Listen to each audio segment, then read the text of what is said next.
अब मैं आ गया इमाम अली नकी अलैहिस्सलाम पर।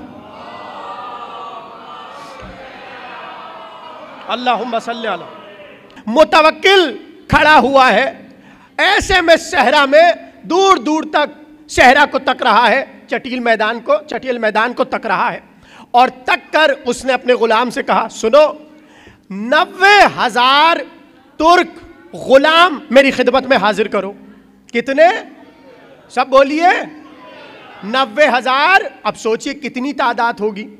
उसने 90,000 तुर्क गुलाम के जिनके भरे बाजू होते हैं, चौड़े सीने होते हैं और बड़े लहीम शहीम कदावर, यानी अजीब हैयत के होते हैं, कभी सर्च कर लीजिएगा या देख लीजिएगा, तुर्की गुलाम उसने बुलाए और तादाद है 90,000।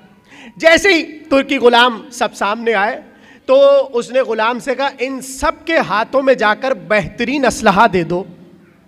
अब किसी के हाथ में नेज़े, किसी के हाथ में भाले, किसी के हाथ में तलवारें, और हुक्म यह दिया मुतवक्किल ने कि सब अपने अपने असलहों को अपने हाथ पर बुलंद कर लें। अब ऐसे में सोचिए कि जब 90,000 का मजमा अपने असलहों को तान कर खड़ा होगा तो क्या माहौल होगा और क्या सिलसिला होगा। ऐसे में जब सब ने अपनी तलवारों को बुलंद कर लिया, उसने मुतवक्किल ने कहा, अब जरा इमाम नकी को बुला लाओ। हिजबुल्लाह और हिजबुल शैतान का, अब जाओ जाके इमाम नकी को बुला लाओ। चला, गुलाम चला और इमाम को बड़े एहतराम के साथ लेकर उस मैदान में हाजिर हो गया। अब सामने फौज खड़ी हुई है। उसने एक बार इमाम को ऐसे देखा और कहा, फर्जंदे रसूल मेरी फौज देखिए। तकरीर जाया कर दी आपने सारी। जुमला पलट कर कह दूं, मुतवक्किल ने कहा, जरा हिजबुल शैतान को तो देखिए। आप सलामत रहिए। शैतान की फौज अल्लाह की फौज और है। एक बार उसने कहा, ये जरा मेरी फौज को तो देखिए। इमाम ने तकना शुरू किया, दाएं से बाएं पूरी फौज को देखा। कहा, खूब फौज इकट्ठी की है तूने, बड़ी फौज तूने लगा दी मेरे सामने। अब पता नहीं जुमला आप कैसे सुनेंगे। जहन में रखिए, सबके हाथों में असलहे हैं, 90,000 तादाद है और ये मोटे मोटे सीने और भरे बाजू और ऐसे खड़े हुए हैं।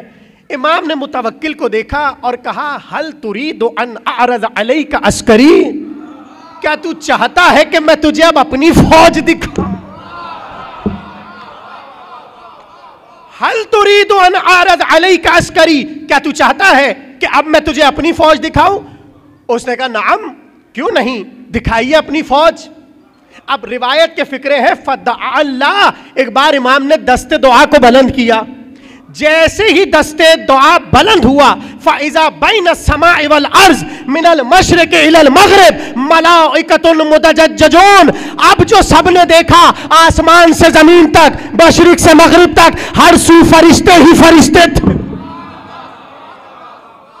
हर सू फरिश्ते ही फरिश्ते, और सिर्फ फरिश्ते नहीं थे बल्कि रिवायत के फिक्रे मुतजज्जजून, ऐसे फरिश्ते थे कि सबके हाथों में तलवारें थी।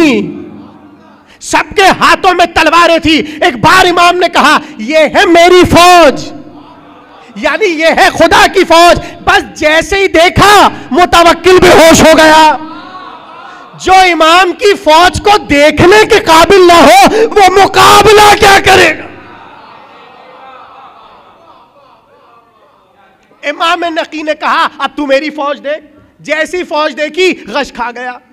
मगर जुमला तो संभाल लीजिएगा, बहुत बड़ा कहने जा रहा हूं। अब तक तारीख में एतराज करने वालों का एतराज था और सवाल करने वालों का सवाल था। ये आसमान पर क्या कोई लोहार ने दुकान खोल रखी है? किस बात पे एतराज होता है? ये कैसे अली के लिए जुल्फ़िकार आ गई? ये आसमान से कैसे तलवार आ गई? क्या आसमान पर कोई लोहार की दुकान खुली है? क्या वहां कोई लोहे का काम होता है जो जुल्फ़िकार आ गई?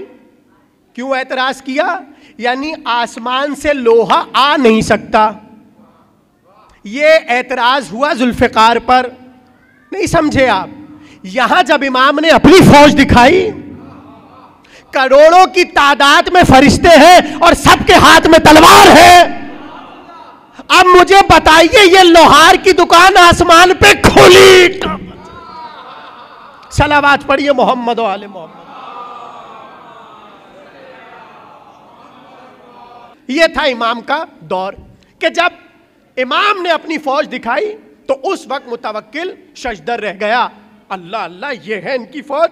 लेकिन फिर इमाम ने ये जुमला भी कह दिया, सुन तू बज़ाहिर तो ये मेरी फौज देख रहा है मगर हम तेरे खिलाफ कोई कार्रवाई नहीं कर रहे। लेकिन मुतवक्किल को यह खबर मिली हुई है, अब थोड़ा सा पीछे जाना है तारीख में, मुतवक्किल को यह खबर मिली है कि इमाम मदीने में बैठकर मुतवक्किल के खिलाफ असलहा जमा कर रहे हैं और बड़ी फौज तैयार कर रहे हैं। ऐसे में मुतवक्किल ने अपने गुलाम को बुलाया जिसका नाम है याहिया बिन हरसमा, नाम याद रखिएगा, याहिया बिन हरसमा बुलाया और बुलाकर कहने लगा, हमें यह खत पहुंचा है वाली मदीना का जिसमें उसने लिखा है कि अली नकी तुम्हारे खिलाफ मदीने में फौज इकट्ठी कर रहे हैं। उसने कहा फिर मेरे लिए हुक्म क्या है? कहा तुम मदीने जाओ और जाकर उन्हें गिरफ्तार करके यहां सामर्रा ले आओ। अब वो जब चलने लगा तो एक जुमला कहा मुतवक्किल ने, और वो जुमला ये कहा कि सुनो, कूफे के रास्ते से होते हुए जो रास्ता सहरा की तरफ से मदीने जा रहा है उस तरफ से जाना और उस तरफ से लाना। अब जुमला मेरा महफूज कीजिएगा, ये जितने दुश्मनाने अहले बैत ने जब जब इमामों को बुलवाया मदीने से तो सब ने एक फिक्रा कहा, ऐसे रास्ते से लाना जहां कोई जानता ना हो। क्या कहा? ऐसे रास्ते से लाना जहां कोई जानता ना हो। अब उन्हें क्या पता था ये अगर सहरा में भी खड़े हो जाएं तो जर्रा जर्रा इनकी मार्फत और इमामत में गुम है। अब याहिया बिन हरसमा चला, बहुत तवज्जो, वो कहता है कि मैं लश्कर लेकर 300 का लश्कर था जो मैं इमाम को गिरफ्तार करने के लिए जा रहा था, और ऐसे में मेरे साथ एक नासबी भी था और कुछ लोगों के मुताबिक वो खारजी था। एक नासबी था और एक अली का शिया था। अब सोचिए कि एक ही लश्कर में और एक ही गिरोह में नासबी भी है और शिया ने अली भी है। तो अब बेचारा शिया छेड़े ना छेड़े, ऐसे मासूम माशाल्लाह जैसे आपको कोई छेड़ता ही नहीं है। भाई होते हैं ना सवाल, ये क्यों करते हो और वो क्यों करते हो। ऐसे में एक नासबी है इस लश्कर में और ये काफिला जा रहा है कहां पर? मदीने की तरफ।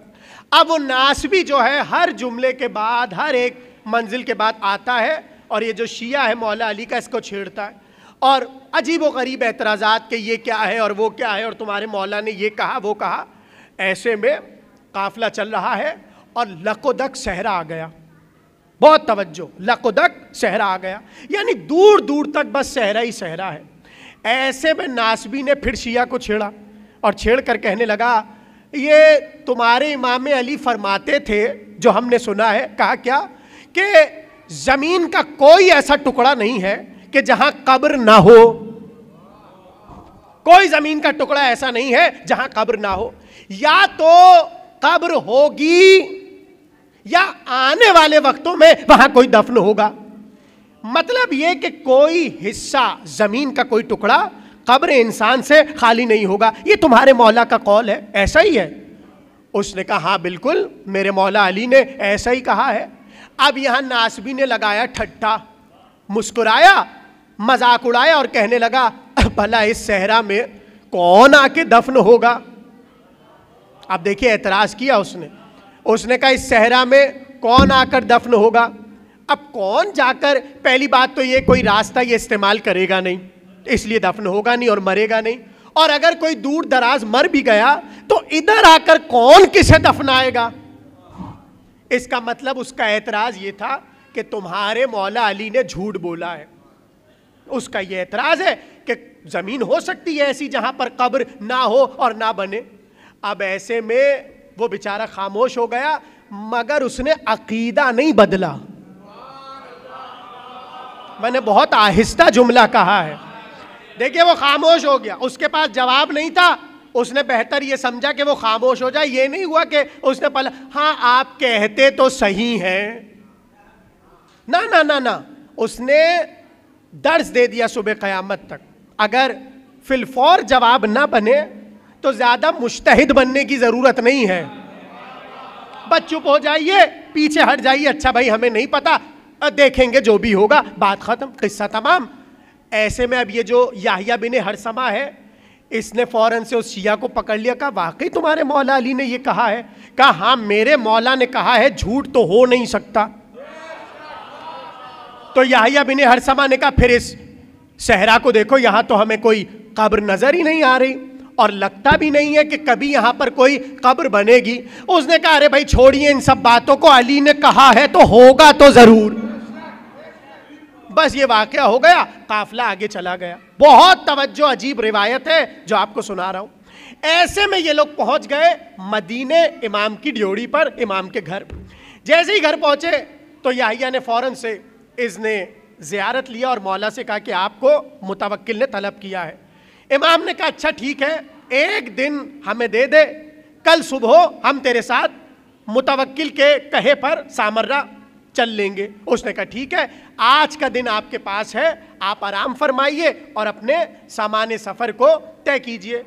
अब ये कहता है मैं वहीं पर बैठा हुआ था, फौरन से इमाम नकी ने एक दर्जी को बुलाया और दर्जी को बुलवा कर कहा कि हमारे तमाम गुलामों के लिए, हमारे लिए, हमारे हाजिबों के लिए बेहतरीन किस्म के जाड़े के कंबल तैयार कर लो, यानी ठंड के कपड़े तैयार कर लो और सामान तैयार कर लो।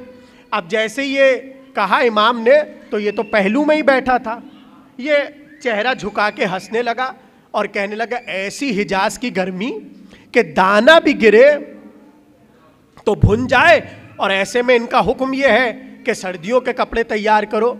अब उसने दिल में सोचा शायद ये पहली बार सफ़र कर रहे हैं, इसलिए इनको आदाब सफ़र नहीं पता कि गर्मी में गर्मियों के कपड़े होते हैं और सर्दी में सर्दियों के कपड़े होते हैं। और फिर उसने अजीब जुमला अपने दिल में कहा कि ये कैसे राफजी लोग हैं कि ऐसे को इमाम मानते हैं कि जिसे मौसमों का ही नहीं पता, और वो कह रहा है कि सर्दी के कपड़े, और ये किस्सा हो गया तमाम। अब सुबह हो गई, काफिला चलने लगा। ऐसे में दर्जी सारे कपड़े और सारे कंबल इमाम के सामने लाकर पेश कर दिए। इमाम ने कहा हाँ जाओ, इसे फुला फुला ऊंट पर लाद दो और काफिला तैयार करो। तवज्जो, जैसे ही काफिला चला, अब काफिला चलता रहा, उस मैदान में आकर काफिला ठहरा जहां नासबी और शिया की बहस हुई थी। थोड़ा सा दिमाग चलाना है आप लोगों को।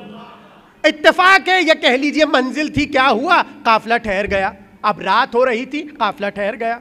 इमाम ने कहा रात भर काफिले को यहाँ ठहराओ, सुबह हम रवाना होंगे। अब वो जो याहिया बिन हरसमा है ना, वो दिल ही दिल में सोच रहा है ये जाड़े के कपड़ों का क्या होगा, इसका राज अभी तक नहीं खुला। इन जाड़ों के कपड़ों में राज क्या है? अभी वो ये सोच रहा था कि एक हवा चली, जैसी हवा चली आसमान पर काले बादल आना शुरू हो गए, और जैसे ही काले बादल हुए एक बार बारिश शुरू हुई। वो बारिश होते होते ओलों में तब्दील हो गई,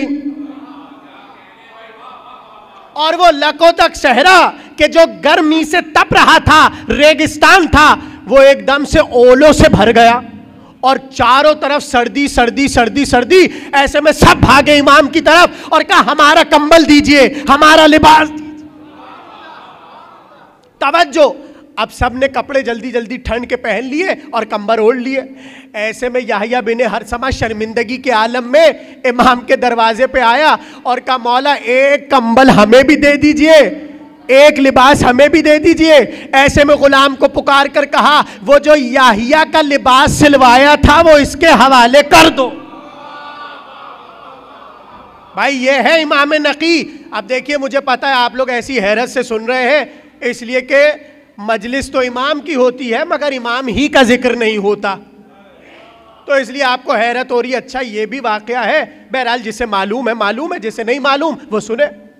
ऐसे में इमाम ने सब गुलामों को ठंड के कपड़े और कंबल वगैरह दे दिए। अब हो गई सुबह, हो गई सुबह, हो गई। जैसी सुबह हुई खेमे से निकले तो देखा बहुत सी लाशें पड़ी हुई हैं।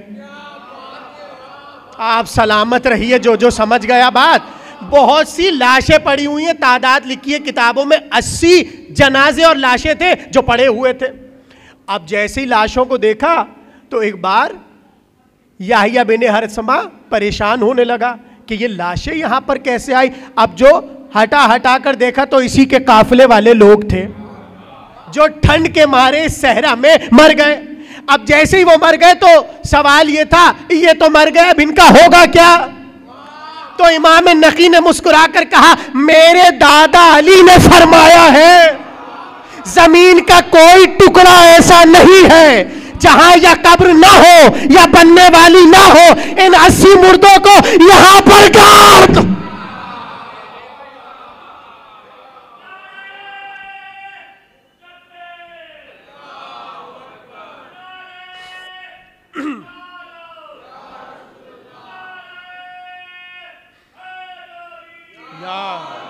तो ऐसे में इमाम ने कहा कि यहीं पर कब्रें खोदो और इन्हें यहां पर गाड़ दो, यहां पर दफना दो।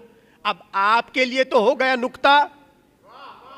अब वो नासबी शिया का मुंह देख रहा था, शिया नासबी का मुंह देख रहा था, और ऐसे में याहिया बिन हरसमा फौरन इमाम नकी के कदमों में गिर गया और गिर कर कहने लगा, फर्जंदे रसूल, अब तक मैं कुफ्र की जिंदगी जी रहा था।